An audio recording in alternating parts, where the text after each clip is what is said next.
আসসালামু আলাইকুম ওয়া রাহমাতুল্লাহ। একজন যুবক জিনা করার জন্য এক যুবতীর ঘরে ঢুকতে চাইল। প্রিয় বন্ধুরা, পরে কি হয়ে গেল ঘটনাটি জানলে আপনারা আতঙ্কিত হয়ে যাবেন। তাই ভিডিওটি স্কিপ না করে সম্পূর্ণ ভিডিওটি দেখার অনুরোধ রইল।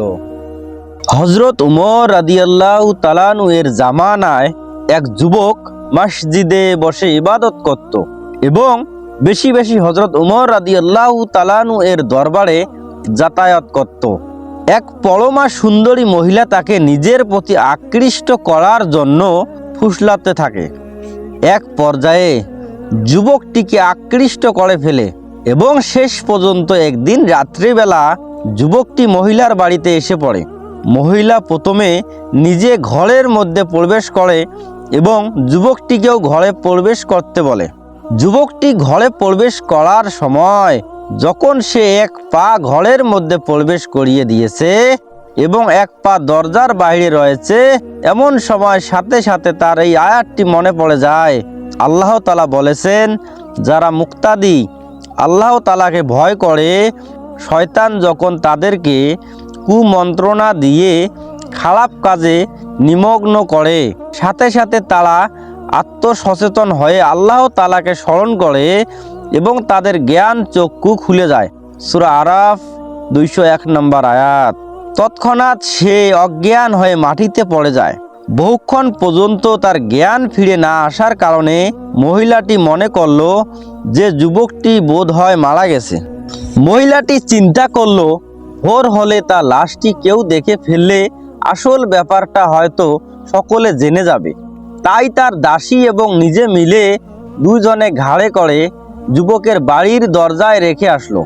অনেকক্ষণ পর যুবকের জ্ঞান ফিরে এলে তার পিতা আয়াতটি শুনতে চাইলে যুবক পুরোনায় আয়াতটি তেলাওয়াত করে একটি চিৎকার দিয়ে আবার অজ্ঞান হয়ে পড়ে এবং ইন্তেকাল করেন। রাত্রিকালেই তাকে দাফন করা হয়।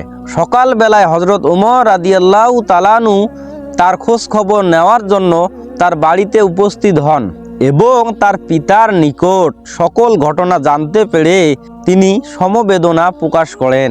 হযরত উমর রাদিয়াল্লাহু তাআলা আনহু তার কয়েকজন সাথীকে নিয়ে যুবকের কবরের কাছে গমন করেন এবং তার জানাজা আদায় করেন।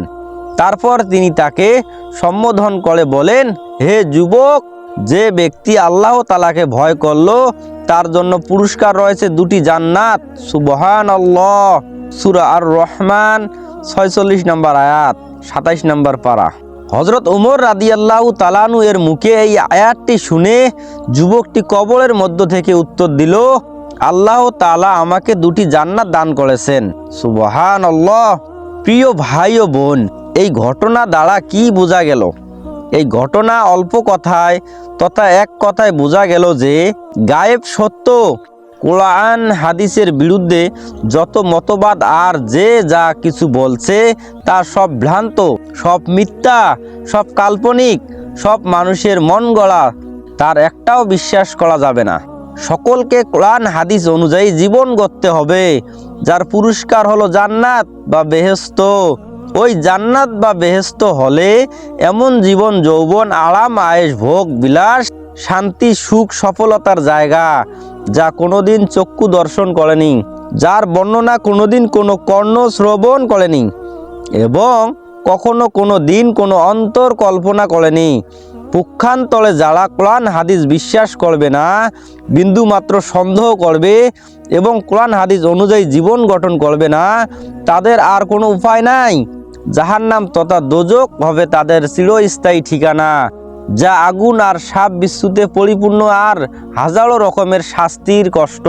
যার কথা কোরআন হাদিস খুলে খুলে বর্ণনা করেছে, তার প্রতিটি আযাব শাস্তি সেখানে রয়েছে। তার থেকে কেউ বাঁচতে পারবে না।